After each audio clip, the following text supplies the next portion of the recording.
June the 24th, 2019. As you're looking at probably the first Pacific hurricane of the season, they're giving it about a 60% chance of development over the next few days. You can see it off the coast there. And it's moving north by northwest, kind of away from land. You can see in this model or the projected path.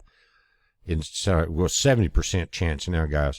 It says showers and thunderstorms associated with a tropical wave located a few hundred miles south of the southern coast of Mexico have become a little better organized. And you could see that rotation. It says the conditions are expected to be conducive for gradual development of the system, with a tropical depression likely to form. So that, and what we're seeing, if you look from Africa over into actually the Gulf of Mexico, is a changing in the wind shear patterns. In the Caribbeans, you can see some of the wind shear there, but all of that's drifting to the west, and it's kind of opening up the development of the storm we were just looking at. We've been seeing a tremendous amount of El Nino pattern and rain.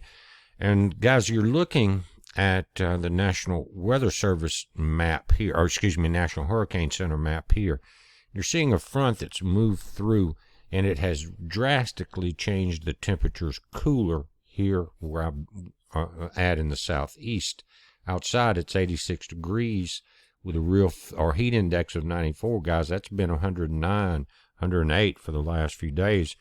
I've been working on having to work out of town for a few days down in Perdido Key, Florida. And it has been scorching, but now the temperatures are getting better, but you're starting to see some thunderstorms pop up along the coast.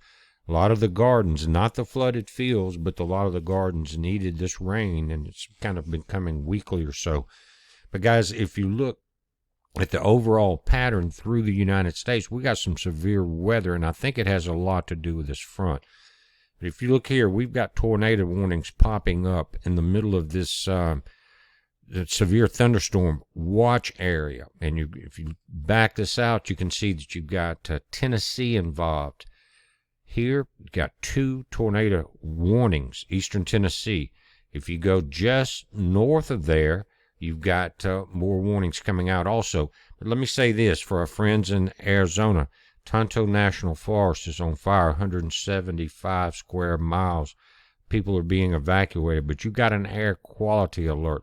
They say this fire could rage until July, so you've got to watch it. But these heat advisories, a few days ago, guys, these orange areas covered the entire northern Gulf Coast. And we're starting to see a little bit of break from that. But again, these severe thunderstorm watches are extending out through this entire area.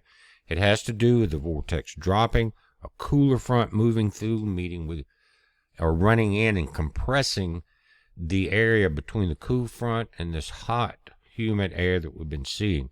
Now, again, it's still warm, but nothing compared to, like I said, now it's at 93 heat index compared to 109 just a few days ago. But you can see that line of storms extending. They look like they're moving fast, guys.